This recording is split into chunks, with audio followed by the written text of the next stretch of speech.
রাজধানীর পল্লবীতে শিশু রামিসা ধর্ষণ ও হত্যা মামলায় প্রধান আসামি সোহেল রানা ও তার স্ত্রী স্বপ্না আক্তারকে মৃত্যুদণ্ড দিয়েছে আদালত। একই সাথে সোহেলকে ৫ লাখ এবং স্বপ্নাকে ২ লাখ টাকা অর্থদণ্ড দেওয়া হয়েছে। আজ ঢাকার শিশু সহিংসতা দমন ট্রাইব্যুনালের বিচারক মাসরুর সালেকিন এ রায় ঘোষণা করেন। আরও জানাচ্ছেন এস এম আরিফ। গত ১৯ মে রাজধানীর পল্লবীর একটি ফ্ল্যাট থেকে ৮ বছরের শিশু রামিসার খণ্ডিত মরদেহ উদ্ধার করে পুলিশ। গ্রেফতার হন ধর্ষণ ও হত্যাকারী সোহেল রানা এবং তার সহযোগী স্ত্রী স্বপ্না আক্তার। ঘটনার ৫ দিনের মাথায় ২৪ মে চিফ মেট্রোপলিটন ম্যাজিস্ট্রেট আদালতে চার্জশিট দাখিল করে তদন্তকারী কর্মকর্তা। দ্রুত বিচারের জন্য ওই দিনই মামলাটিকে শিশু সহিংসতা দমন ট্রাইব্যুনালে স্থানান্তর করা হয়। ১ জুন অভিযোগ গঠনের মধ্য দিয়ে শুরু হয় আনুষ্ঠানিক বিচার কাজ।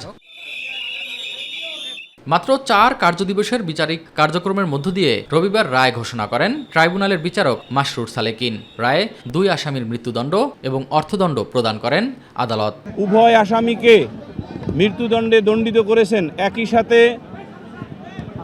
আসামি মোহাম্মদ সোহেল রানাকে ৫ লক্ষ টাকা জরিমানা এবং স্বপ্না খাতুনকে ২ লক্ষ টাকা জরিমানা প্রদানের আদেশ দিয়েছেন এবং সংশ্লিষ্ট এলাকার কালেক্টরগণ বা কালেক্টর, ডিস্ট্রিক্ট কালেক্টর এই জরিমানা আদায় করে ভিকটিম রামিসার বৈধ ওয়ারিসদের নিকট প্রদান করবেন সেই আদেশও দিয়েছেন। এই বিচারের মধ্য দিয়ে একটা দৃষ্টান্তমূলক শাস্তির মধ্য দিয়ে দেশের মানুষের মনে যেরকম মানুষের মধ্যে একটা আশার সঞ্চার করা এবং আমাদের শিশু বাচ্চাদেরকে এই ধরনের নৃশংস ঘটনা থেকে যেন আগামী দিন রক্ষা করা যায় এবং ধরনের ঘটনা না ঘটে, এই বিচারটা একটি দৃষ্টান্তমূলক ঘটনা হিসাবে শাস্তি হিসাবে পরিগণিত হবে। রায়ে ন্যায় বিচার প্রতিষ্ঠিত হয়েছে বলে জানান রাষ্ট্রনিযুক্ত আসামি পক্ষের আইনজীবী। আমি ন্যায় বিচার পেয়েছি, যেহেতু সে নিজে আত্মস্বীকৃত, সুতরাং সে অপরাধী বিচার পেয়েছে, আমি সন্তুষ্ট। এদিকে রায়ে সন্তোষ প্রকাশ করে দ্রুত কার্যকরের দাবি জানিয়েছেন রামিসার পরিবার ও সাধারণ মানুষ। এই রায় যখন বাস্তবায়ন হবে তখন আমি 100% সন্তুষ্ট হব। যেহেতু রায় হয়েছে মৃত্যুদণ্ড এবং সেটা দ্রুততার সাথে মৃত্যুদণ্ডটা কার্যকর করা হোক, এটাই আমাদের সকলের কাম। রায় হয়েছে যখন, এটা খুব শীঘ্রই যাতে এই রায়টা ফাঁসিটা যেন তাড়াতাড়ি হয়। রায়ের পর্যবেক্ষণে আদালত জানান আসামিদের অপরাধ সংশোধনযোগ্য নয়। মাত্র ৪ দিনের বিচারিক কার্যক্রমের মধ্য দিয়ে এই রায় বাংলাদেশের জন্য বিরল ঘটনা হয়ে থাকবে। স্বজন, প্রতিবেশী এবং সাধারণ মানুষের প্রত্যাশা দ্রুতই কার্যকর হবে এই রায়, এবং এই রায়টি একটি দৃষ্টান্ত হয়ে থাকবে বাংলাদেশের ইতিহাসে। এস এম আরিফ, মাই টিভি, মহানগর দায়রা জজ আদালত, ঢাকা। লেবাননের দক্ষিণাঞ্চলে ইসরায়েলি ড্রোন হামলায় নিহত সাতক্ষীরার ২ প্রবাসী বাংলাদেশির মরদেহ রবিবার নিজ নিজ বাড়িতে পৌঁছেছে। মরদেহ পৌঁছানোর খবরে নিহতদের গ্রাম জুড়ে শোকের ছায়া নেমে আসে এবং স্বজনদের আহাজারিতে ভারী হয়ে ওঠে পরিবেশ। বাদ জোহর জানাজা শেষে পারিবারিক কবরস্থানে দাফন সম্পন্ন করা হয়। তার নিহতদের স্বজনরা জানান পরিবারের একমাত্র উপার্জনক্ষম সদস্যদের হারিয়ে তারা চরম অনিশ্চয়তার মধ্যে দিয়ে পড়েছেন। প্রতিনিধি ফয়জুল হক বাবুর তথ্যচিত্র জানাচ্ছেন তামান্না সাদিকা। সচ্ছল জীবনের স্বপ্নে মাত্র ২ মাস আগে পাড়ি জমিয়েছিলেন লেবাননে। পরিবারের মুখে হাসি ফোটানোর সেই যাত্রা শেষ হলো কফিনবন্দি হয়ে দেশে ফেরার মধ্য দিয়ে। রোববার ভোরে ঢাকার হজরত শাহজালাল আন্তর্জাতিক বিমানবন্দরে পৌঁছায় লেবাননের দক্ষিণাঞ্চলে ইসরায়েলি ড্রোন হামলায় নিহত সাতক্ষীরার ২ প্রবাসী বাংলাদেশির মরদেহ। সকাল ১০টার দিকে সদর উপজেলার ধুলিহর এলাকায় পৌঁছায় শফিকুল ইসলামের মরদেহ। প্রিয়জনকে শেষবারের মতো দেখতে ভিড় করেন আত্মীয়স্বজন ও প্রতিবেশীরা। বাদ জোহর জানাজা শেষে পারিবারিক কবরস্থানে দাফন করা হয় তাকে।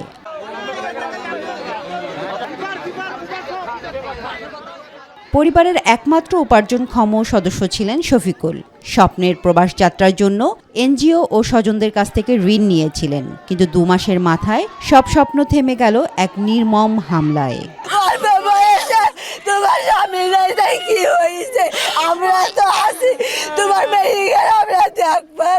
আমার একটু ভাই নেই, আমাদের দেখাশোনা করার মতো কেউ নাই। আমার দাদাও অসুস্থ, আমার দাদিও অসুস্থ।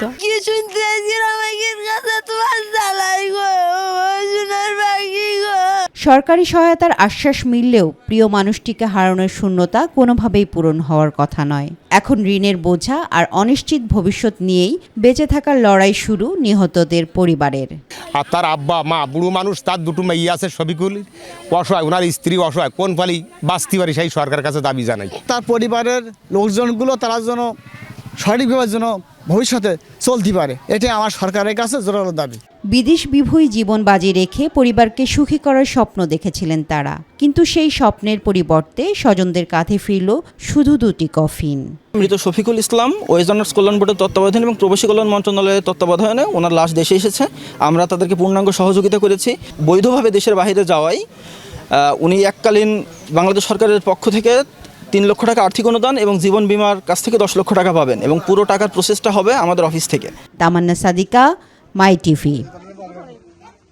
শরীয়তপুর জেলার গোসাইরহাট উপজেলার 50 শয্যা বিশিষ্ট স্বাস্থ্য কমপ্লেক্সের সামনে সিসি ঢালাই সড়কের পাশে প্রায় 50 মিটার এলাকা জুড়ে অস্বাভাবিক হারে মাটি গরম হয়ে ওঠার ঘটনা ঘটেছে। স্থানীয়দের ভাষ্য অনুযায়ী গত 2 দিন ধরে ওই স্থানে মাটি থেকে তীব্র গরম অনুভূত হচ্ছে এবং জায়গাটিতে হাত দিলে তাপের উপস্থিতি টের পাওয়া যাচ্ছে। এলাকাবাসী আরও জানান, শুধু গরমই নয়, ওই স্থান থেকে ধোঁয়া বের হচ্ছে এবং তীব্র দুর্গন্ধ ছড়াচ্ছে, যা নিয়ে পুরো এলাকায় আতঙ্কের সৃষ্টি হয়েছে। পরিস্থিতি নিয়ন্ত্রণে রাখতে স্থানীয় প্রশাসনের সহযোগিতায় গোসাইরহাট ফায়ার সার্ভিসের একটি দল দ্রুত ঘটনাস্থলে পৌঁছে সতর্কতামূলক ব্যবস্থা গ্রহণ করেছে। এদিকে ঘটনাটি এলাকায় ছড়িয়ে পড়লে আশপাশের বিভিন্ন স্থান থেকে শত শত মানুষ এখানে ভিড় করছেন। পরিমাণটা অতটাই বাড়তেছিল আর কি। পরবর্তীতে গতকালকে ফায়ার সার্ভিস পানি দিচ্ছে, পানি দেওয়ার পরেও পানি শেষ হয়ে যায়, ধুমার পরিমাণ আর কি কমতেছে না আর কি। আজকে সকালবেলাও দেখি যে এখান থেকে গত থেকে ধোঁয়া ওঠে এই আর কি। আবার এই খাম্বার এই সাইড অনেক গরম আর কি। কুড়ির পাশে সবাই আয়া দেখতেছে, হাতাইতেছে, উপরে ধোঁয়া উড়ে ওই একটু গন্ধ কয়। এবারে ফায়ার সার্ভিসের লোক আইলো, এই থানার লোক আসলো। এখানে বেকু প্রয়োজন, কারণ বেকু ছাড়া এটা সরু গর্ত করে, এটা বোঝা যাবে না।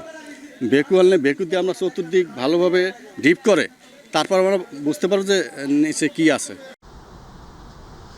চট্টগ্রামে কোস্টগার্ডের পৃথক অভিযানে মায়ানমারে পাচারের উদ্দেশ্যে বহনকৃত সিমেন্ট এবং বাণিজ্যিক জাহাজ থেকে চোরাইকৃত বিপুল পরিমাণ সরঞ্জাম উদ্ধার করা হয়েছে। এ ঘটনায় মোট 18 জনকে আটক করা হয়েছে।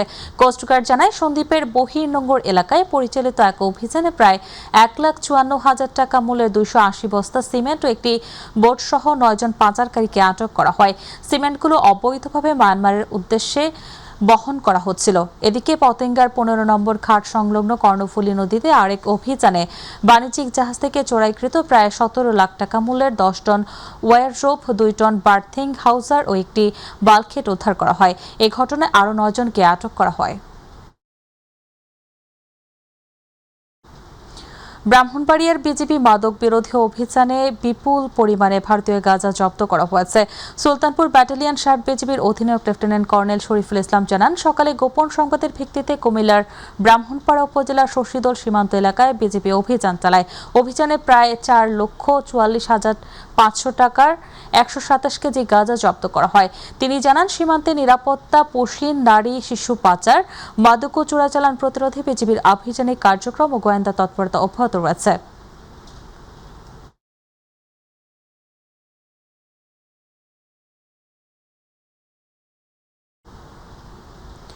চট্টগ্রামের বিষয়ে বালুবাহী একটি পিকআপের সংঘর্ষে সিলেটগামী পাহাড়ি এক্সপ্রেসের ট্রেনের সংঘর্ষে প্রায় 1 ঘন্টা ট্রেন চলাচল বন্ধ ছিল। সকালে জোরারগঞ্জ থানার মধ্যম সোনাপাহাড় এলাকায় এ দুর্ঘটনা ঘটে। রেলওয়ে স্থানীয় সূত্র জানায়, পাহাড়ি ছড়া থেকে বালু বোঝাই করে একটি পিকআপ অবৈধভাবে রেল লাইন পার হওয়ার সময় চট্টগ্রাম থেকে ছেড়ে আসা সিলেটগামী পাহাড়ি এক্সপ্রেস ট্রেনের ধাক্কায় সেটি দুমড়ে মুচড়ে যায়। তবে দুর্ঘটনার আগেই চালক পিকআপ থেকে লাফিয়ে নামায় কোনো হতাহতের দুর্ঘটনা ঘটেনি। দুর্ঘটনার পর ঢাকা চট্টগ্রাম রেলপথের উভয় লাইনে সাময়িকভাবে ট্রেন চলাচল বন্ধ হয়ে যায়। পরে রেলওয়ে কর্মীরা ক্ষতিগ্রস্ত যানবাহন সরিয়ে নিলে প্রায় 1 ঘন্টা পর ট্রেন চলাচল স্বাভাবিক হয়। যেটা পার হইতেছিল, তো সেখানে গাড়ি আসার পরে গাড়ির সাথে এটা লেগে যায়। তো এখানে আমাদের সতর্কীকরণ বোর্ড আছে, যেটা না দেখি এই ট্রাক ড্রাইভার গাড়ি চালাইছে। পটুয়াখালীর কলাপাড়ায় ভদ্র শিকদার নামে এক জেলের মরদেহ উদ্ধার করেছে পুলিশ। সকালে উপজেলার ধানখালী ইউনিয়নের পশ্চিম লোন্দা গ্রামের টিয়াখালী নদী সংলগ্ন একটি চর থেকে মরদেহটি উদ্ধার করা হয়। স্থানীয়দের খবরে পুলিশ ঘটনাস্থলে গিয়ে মরদেহ উদ্ধার করে। পায়রা বন্দর নৌ পুলিশের ইনচার্জ নয়ন কারকুন জানান, অন্তত 3 দিন আগে তার মৃত্যু হয়েছে বলে ধারণা করা হচ্ছে। ময়নাতদন্তের জন্য মরদেহ মর্গে পাঠানো হয়েছে।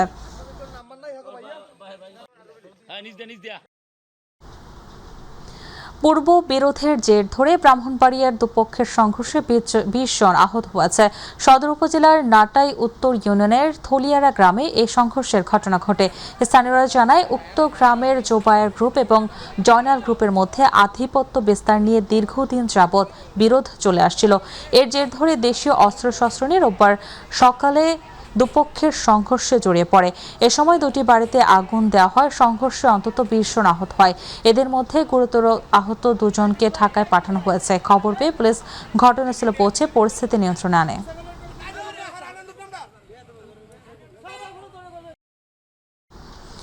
নওগাঁর মান্দায় জমি জমা সংক্রান্ত বিরোধের জেরে প্রতিপক্ষের লাঠির আঘাতে আব্দুল হামিদ নামে এক বৃদ্ধ নিহত হয়েছেন। সকালে উপজেলার ভাঁড়শো ইউনিয়নের ছুটিপুর গ্রামে এই ঘটনা ঘটে।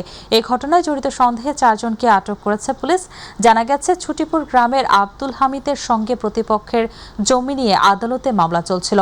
সকালে বিরোধপূর্ণ ওই জমিতে প্রতিপক্ষের হায়দার আলী ও তার ছেলে আপেল সহ অন্যান্যরা ধানের চারা রোপণ করতে গেলে আব্দুল হামিদ বাধা দেন। এ নিয়ে কথা কাটাকাটির এক পর্যায়ে হায়দার আলীর ছেলে আপেলের লাঠির আঘাতে ঘটনাস্থলেই মারা যান আব্দুল হামিদ। তাকে বাঁচাতে গিয়ে উভয় পক্ষের 4 জন আহত হন। হায়দার আলী এবং তার প্রতিপক্ষ হচ্ছে আব্দুল হামিদ, যিনি আজকে নিহত হয়েছেন।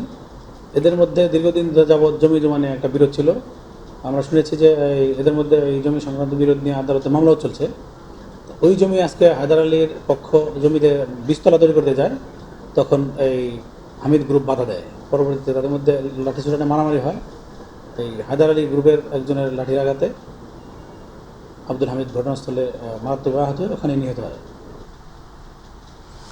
ময়মনসিংহের ধোবড়া উপজেলার গোয়াতলা কংস নদীর ওপর থাকা বেইলি ব্রিজটি বালু বোঝাই একটি ট্রাক সহ নদীতে ধসে পড়েছে। আজ ভোর 4টার দিকে ব্রিজ পার হওয়ার সময় এ দুর্ঘটনা ঘটে। এতে ট্রাকের হেলপার আহত হন। ব্রিজটি ভেঙে পড়ায় ধোবড়ার সঙ্গে ময়মনসিংহ আশপাশের জেলার সরাসরি সড়ক যোগাযোগ বন্ধ হয়ে গেছে। তবে বিকল্প সড়ক দিয়ে যান চলাচল অব্যাহত রয়েছে। স্থানীয়রা জানান, দীর্ঘদিন ধরে ব্রিজটিকে ঝুঁকিপূর্ণ ঘোষণা করা হলেও পুনর্নির্মাণের উদ্যোগ নেওয়া হয়নি। ঘটনায় জরুরি সেবা এবং পণ্য পরিবহনে দুর্ভোগ দেখা দিয়েছে। উপজেলা নির্বাহী কর্মকর্তা মোহাম্মদ মোশাররফ হোসেন ঘটনাস্থল পরিদর্শন করেছেন।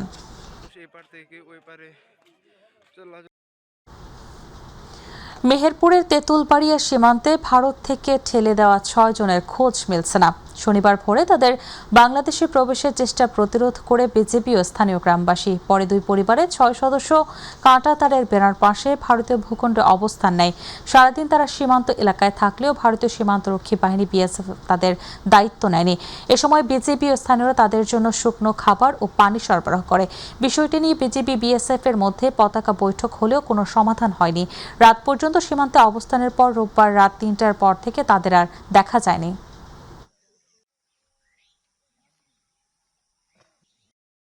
সন্ধ্যা 6টা পর্যন্ত বিজিবির সাথে আমরা পুশিং হবে বলি তারা আমাদের সংবাদ পাইয়ে আমরা ঠিক মতন পাহারা করি তাও ওরা গেট খুলি দিয়েছে। আমরা এত মানা করছি। আমরা পাবলিক সব নাঠি ফেলানি এই হাবিজাবি নিয়ে আমরা রাত্রে টহল করি বিজিবিদের সহায়তা করি। টাঙ্গাইল মেডিকেল কলেজ ও হাসপাতালের শিক্ষার্থী ইন্টার্ন চিকিৎসকরা Bangladesh college of physicians and surgeons BCPS এর প্রস্তাবিত অধ্যাদেশ বাতিল এবং 6 দফা দাবি বাস্তবায়নের দাবিতে বিক্ষোভ সমাবেশ করেছেন। রোববার দুপুরে কলেজের প্রশাসনিক ভবনের সামনে এই কর্মসূচি পালন করা হয়। পরে তারা বিক্ষোভ মিছিল বের করে ক্যাম্পাস প্রদক্ষিণ করে এবং হাসপাতালের প্রধান ফটকের সামনে সমাবেশ করে। বক্তারা বলেন, প্রস্তাবিত অধ্যাদেশ চিকিৎসা শিক্ষার্থীদের ভবিষ্যৎ ও স্বাস্থ্য ব্যবস্থাপনার জন্য ক্ষতিকর। পরে তারা পরিচালক ডাক্তার মোহাম্মদ আব্দুল কুদ্দুসের কাছে স্মারকলিপি দেন।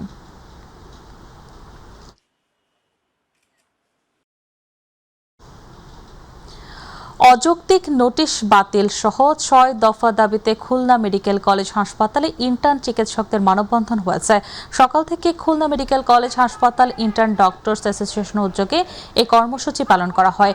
বাংলাদেশ সমন্বিত ইন্টার্ন চিকিৎসক ঐক্য পরিষদের সঙ্গে একাত্মতা প্রকাশ করে অনির্দিষ্টকালের কর্মবিরতির ঘোষণা দেন তারা।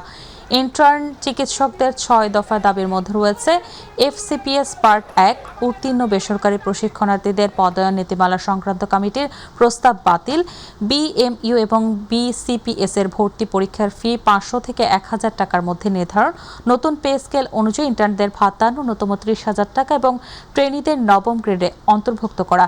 এছাড়া স্বাস্থ্য সুরক্ষা আইন প্রণয়ন, বিশেষ স্বাস্থ্য ক্যাডারে প্রবেশের বয়সসীমা ৩৪ বছর নির্ধারণ এবং বেসরকারি প্রতিষ্ঠানে কর্মরত চিকিৎসকদের জন্য শ্রম আইন অনুযায়ী সুস্পষ্ট বেতন কাঠামো প্রণয়নের দাবিও জানান তারা।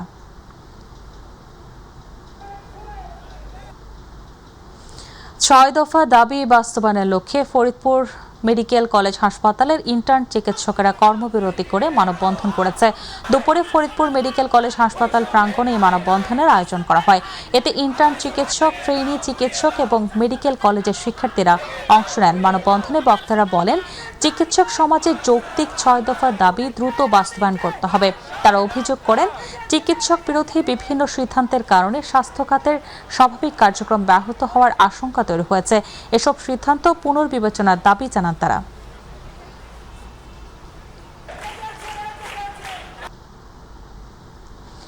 ময়মনসিংহে হামে আক্রান্ত শিশুর সংখ্যা বাড়ছেই। ২৪ ঘন্টায় ময়মনসিংহ মেডিকেল কলেজ হাসপাতালে চিকিৎসাধীন অবস্থায় আরও এক শিশুর মৃত্যু হয়েছে।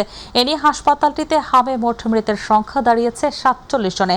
হাসপাতাল সূত্র জানায়, গত ৩ জুন হাম ও নিউমোনিয়ার লক্ষণ নিয়ে ভর্তি হওয়া ৪ মাস বয়সী এক শিশু আজ ভোরে মারা যায়। এদিকে গত ২৪ ঘন্টায় নতুন করে ২৮ শিশু ভর্তি হয়েছে এবং সুস্থ হয়ে বাড়ি ফিরেছে ৩৬ শিশু। বর্তমানে হাসপাতালে আইসোলেশন ওয়ার্ডে ১০১ শিশু চিকিৎসাধীন রয়েছে।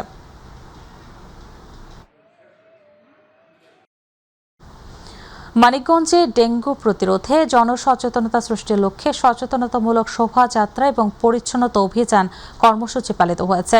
জেলা প্রশাসন ও মানিকগঞ্জ পৌরসভার উদ্যোগে জেলা প্রশাসন কার্যালয়ের সামনে থেকে ডেঙ্গু প্রতিরোধে জনসম্পৃক্ততা বৃদ্ধির লক্ষ্যে সচেতনতামূলক শোভাযাত্রা বের করা হয়।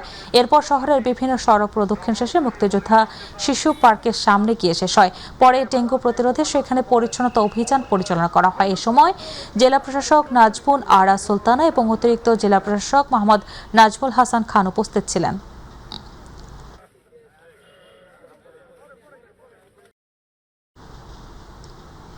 ঢাকার ধামরাই উপজেলা প্রশাসনের আয়োজনে ডেঙ্গু প্রতিরোধে নিয়ন্ত্রণ জনসচেতনতা কার্যক্রম জোরদার করেন। সচেতনতামূলক র্যালি অনুষ্ঠিত হয়েছে। ধামরাই উপজেলা চত্বর থেকে র্যালিটি বের হয়ে পৌর শহরের প্রধান প্রধান সড়ক প্রদক্ষিণ করে উপজেলা চত্বরে এসে শেষ হয়। উপস্থিত ছিলেন ধামরাই উপজেলা নির্বাহী কর্মকর্তা মোহাম্মদ আল মামুন, উপজেলা সহকারী কমিশনার ভূমি রিদওয়ান আহমেদ রাফি, ধামরাই উপজেলা বিএনপির সাধারণ সম্পাদক ও ঢাকা জেলা বিএনপির যুগ্ম সাধারণ সম্পাদক মোহাম্মদ শামসুল ইসলাম ও উপজেলা কৃষি কর্মকর্তা মোহাম্মদ আরিফুল ইসলাম সহ উপজেলার বিভিন্ন দপ্তর প্রধানরা।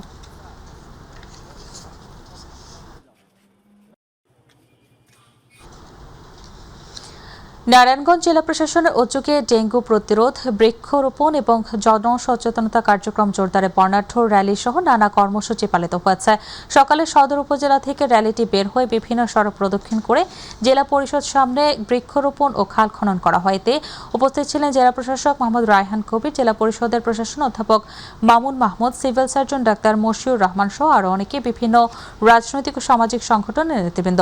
জেলা প্রশাসক বলেন, ডেঙ্গু বিস্তার রোধে জনসচেতনতা বৃদ্ধি এবং সম্মিলিত প্রতিরোধমূলক কার্যক্রম জোরদারের পাশাপাশি বিভিন্ন এলাকায় অভিযান পরিচালিত হবে। বাড়িঘর পরিষ্কার পরিচ্ছন্নতা না রাখলে তাদের বিরুদ্ধে আইনগত ব্যবস্থা গ্রহণ করা হবে। নেত্রকোনায় তৃতীয় ধাপ থেকে বাদ পড়া অনধিক ৫,০০০ বেসরকারি প্রাথমিক বিদ্যালয় জাতীয়করণের দাবিতে আলোচনা সভা ও শুভেচ্ছা বিনিময় অনুষ্ঠিত হয়েছে। শনিবার শহরের আবু আব্বাস ডিগ্রি কলেজ শিক্ষক পরিষদ হলরুমে বাংলাদেশ জাতীয়তাবাদী বেসরকারি প্রাথমিক বিদ্যালয় শিক্ষক ঐক্য জোট ময়মনসিংহ বিভাগ আয়োজনে অনুষ্ঠানে সভাপতিত্ব করেন কেন্দ্রীয় কমিটি সহ সভাপতি চান মিয়া। প্রধান অতিথির বক্তব্য রাখেন কেন্দ্রীয় কমিটির প্রধান উপদেষ্টা আনিসুর রহমান মুন্না। গাজীপুরের টেলিভিশন ও মাল্টিমিডিয়ায় কর্মরত গণমাধ্যম কর্মীদের নিয়ে 3 দিন ব্যাপী শিশু কিশোর ও নারী উন্নয়নের সচেতনতামূলক প্রচার কার্যক্রম প্রকল্পের ওয়ার্কশপ সম্পন্ন হয়েছে। তথ্য ও সম্প্রচার মন্ত্রণালয়ের জাতীয় গণমাধ্যম ইনস্টিটিউটের উদ্যোগে আয়োজিত সমাপনী অনুষ্ঠান অনুষ্ঠিত হয় গাজীপুর ভাওয়াল সম্মেলন কক্ষে। অনুষ্ঠানে ভার্চুয়ালি প্রধান অতিথি ছিলেন জাতীয় গণমাধ্যম ইনস্টিটিউটের মহাপরিচালক মোহাম্মদ হিরুজ্জামান। সভাপতিত্ব করেন জেলা প্রশাসক মোহাম্মদ নুরুল কবির ভূঁইয়া।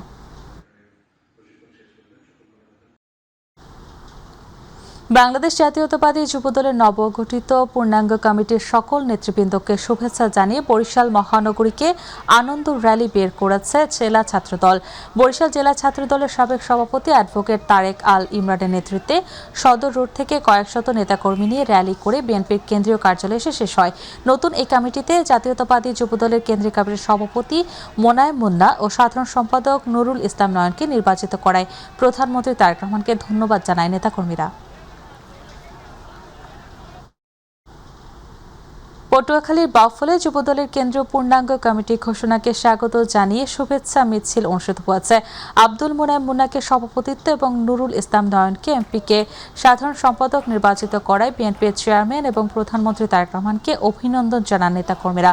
সকাল 11টার সাবেক এমপি শহীদুল আলম তালুকদারের বাসভবন থেকে মিছিলটি শুরু হয় পৌর শহরের প্রধান সড়ক প্রদক্ষিণ শেষে উপজেলা পরিষদ গেটে গিয়ে শেষ হয়। পরে সংক্ষিপ্ত সমাবেশে উপজেলা যুবদলের নেতারা বক্তব্য দেন।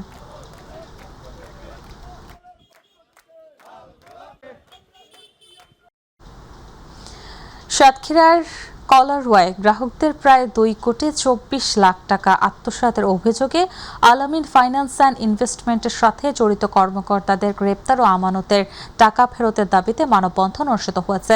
শনিবার দুপুরে কলারওয়া উপজেলা পরিষদ চত্বরে আয়োজিত মানববন্ধনে প্রতারিত শতাধিক গ্রাহক অংশ নেন।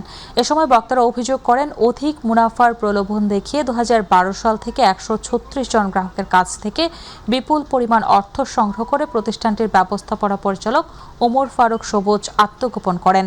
ভুক্তভোগীরা দ্রুত অভিযুক্তদের বিরুদ্ধে আইনগত ব্যবস্থা গ্রহণ এবং তাদের জমাকৃত অর্থ ফেরতের দাবি জানান।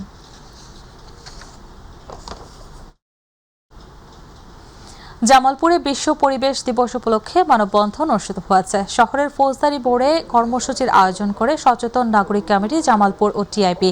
ঘণ্টাব্যাপী মানববন্ধনে সনাক সভাপতি শামীমা খানের সভাপতিত্বে বিভিন্ন সংগঠনের নেতারা বক্তব্য রাখেন। বক্তারা বলেন, সরকারের উদাসীনতায় নদী, খাল ও বিল এবং দূষণের শিকার হচ্ছে। তার আরও বলেন, জলবায়ু পরিবর্তনের প্রভাবে বাংলাদেশ ক্ষতিগ্রস্ত হচ্ছে। নবায়নযোগ্য জ্বালানির ব্যবহার বৃদ্ধি এবং দূষণ রোধে সরকার এবং বিশ্ব নেতাদের কার্যকর পদক্ষেপ নেওয়ার আহ্বান জানান তারা। বান্দরবানের বালাঘাটা এলাকায় ভয়াবহ অগ্নিকাণ্ডে ক্ষতিগ্রস্ত পরিবারের মাঝে মানবিক সহায়তা দিয়েছে জেলা বিএনপি। বিএনপির ভারপ্রাপ্ত চেয়ারম্যান তারেক রহমানের পক্ষ থেকে নিজস্ব তহবিলের সহায়তায় খাদ্য সামগ্রী বিতরণ করেন জেলা বিএনপির সদস্য সচিব জাবেদ রেজা। রবিবার সকালে তিনি ক্ষতিগ্রস্ত পরিবারের বাড়ি পরিদর্শন করে তাদের খোঁজ খবর নেন এবং ভবিষ্যতে আরও সহযোগিতার আশ্বাস দেন। এ সময় জাবেদ রেজা বলেন, দুর্যোগে ক্ষতিগ্রস্ত মানুষের পাশে দাঁড়ানোর নির্দেশ দিয়েছেন। অনুষ্ঠানে জেলা বিএনপি এবং সহযোগী সংগঠনের নেতাকর্মীরা উপস্থিত ছিলেন। ঢাকার ধামরায় অবৈধ জিয়াংহো ব্যাটারি কারখানায় অভিযান পরিচালনা করে 1 লক্ষ টাকা জরিমানা করেছে ভ্রাম্যমাণ আদালত। ধামরাই উপজেলার বাথুলি এলাকায় এ ভ্রাম্যমাণ আদালত পরিচালনা করেন ধামরাই উপজেলার নির্বাহী কর্মকর্তা মোহাম্মদ আল মামুন। এ সময় নির্বাহী ম্যাজিস্ট্রেট আল মামুন জানান, দীর্ঘদিন যাবৎ পরিবেশ অধিদপ্তরের ছাড়পত্র ছাড়া কারখানা পরিচালনা করে আসছিলেন জিয়াংহো নামে একটি ব্যাটারি কারখানা। এমন অভিযোগের প্রেক্ষিতে আজ এই কারখানায় অভিযান পরিচালনা করি। অভিযানকালে প্রয়োজনীয় কাগজপত্র দেখাতে না পারে তাদেরকে 1 লক্ষ টাকা জরিমানা করা হয়েছে। সেই সাথে কাগজপত্র ঠিক করার জন্য 1 মাসের সময় বেঁধে দেওয়া হয়েছে।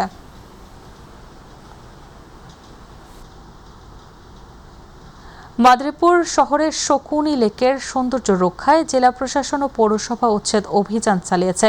শনিবার জেলা প্রশাসক মিস মর্জিনা আক্তারের নেতৃত্বে এ অভিযান পরিচালিত হয়।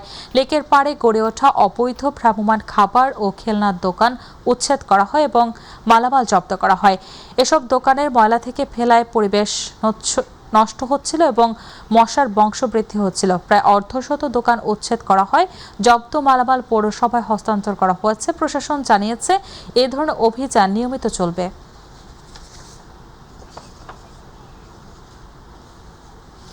গাজীপুর মহানগরের কাশিমপুরে ১২৫ পুড়িয়া হেরোইন সহ রাসেল মুন্না নামে এক মাদক কারবারিকে গ্রেপ্তার করেছে পুলিশ।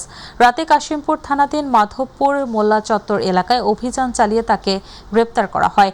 পুলিশ জানায়, গোপন সংবাদের ভিত্তিতে কাশিমপুর থানা পুলিশের একটি দল এলাকায় অভিযান চালায়। পুলিশের উপস্থিতি টের পেয়ে রাসেল পালানোর চেষ্টা করলে তাকে আটক করা হয়। পরে তার দেহ তল্লাশি করে লুঙ্গির কোচর থেকে দুটি এয়ারটাইট জিপার পকেটে রাখা ১২৫ পুড়িয়া হেরোইন উদ্ধার করা হয়। উদ্ধাররত হেরোইনের ওজন, ফুয়েল পেপার সহ প্রায় ১০ গ্রাম।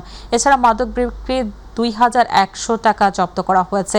এই ঘটনায় মাদকদ্রব্য নিয়ন্ত্রণ আইন ২০১৮ এর সংশ্লিষ্ট ধারায় কাশিমপুর থানায় একটি মামলা দায়ের করা হয়েছে।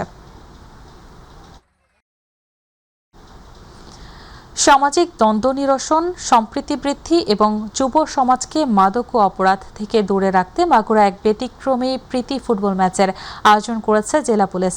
রাউতরা স্কুল মাঠে অনুষ্ঠিত এই পুলিশ সুপার কাপ ম্যাচে বগুড়া জেলা পুলিশ একাদশকে ৩-১ গোলে হারিয়েছে হাজরাপুর ইউনিয়ন ফুটবল একাদশ।